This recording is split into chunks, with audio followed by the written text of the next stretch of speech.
Hi friends, మీకు ఈ video నచ్చినట్లయితే లైక్ చేయండి, సబ్స్క్రైబ్ చేయండి. పద్మావతి, విక్కీ, చైత్ర వాళ్ళు చాలా ప్రేమగా ఉండడం చూడలేక ఇంట్లో నుండి వెళ్ళిపోతూ ఉంటుంది. ఇంతలో అది చూసిన విక్కీ అయితే, పద్మావతి ఎక్కడికి వెళ్ళిపోతున్నావు?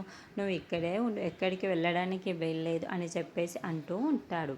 ఆ మాటలు వినగానే ఉన్న పద్మావతి అయితే, నా చేయి మర్యాదగా వదిలిపెట్టండి అని చెప్పేసి అంటూ ఉంటుంది. ఆ మాటలకి అక్కడున్న విక్కీ అయితే ఒక్కసారిగా షాక్ అయిపోతూ ఉంటాడు.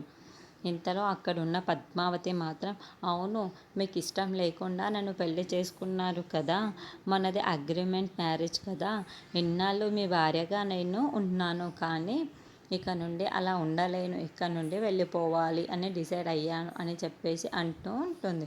ఆ మాటలు వినగానే అక్కడున్న విక్కీ అయితే ఒక్కసారిగా షాక్ అయిపోతూ ఉంటాడు. ఇంతలో అక్కడున్న పద్మావతి అయితే, నా చెయ్యి వదిలిపెట్టండి, నేను ఇక్కడ నుండి వెళ్ళిపోవాల్సిన టైం అయితే వచ్చేసింది, ఇక సెలవు అని చెప్పేసి అంటూ ఉంటుంది. ఆ మాటలు వినగానే అక్కడున్న విక్కీ అయితే తన చెయ్యిని పట్టుకొనే ఉంటాడు. ఇంతలో అక్కడున్న పద్మావతి అయితే తన చెయ్యిని వదిలించుకొని మరి అక్కడి నుండి వెళ్ళిపోతూ ఉంటుంది.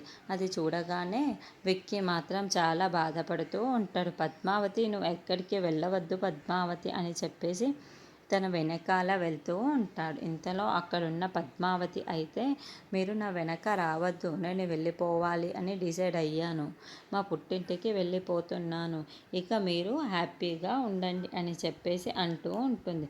ఆ మాటలు వినగానే అక్కడున్న పద్మావతి అయితే, నువ్వు లేకపోతే నేను ఎలా హ్యాపీగా ఉండగలను, నేను ఉండలేను పద్మావతి, నువ్వు ఇక్కడే ఉండు పద్మావతి అని చెప్పేసి అంటూ ఉంటారు.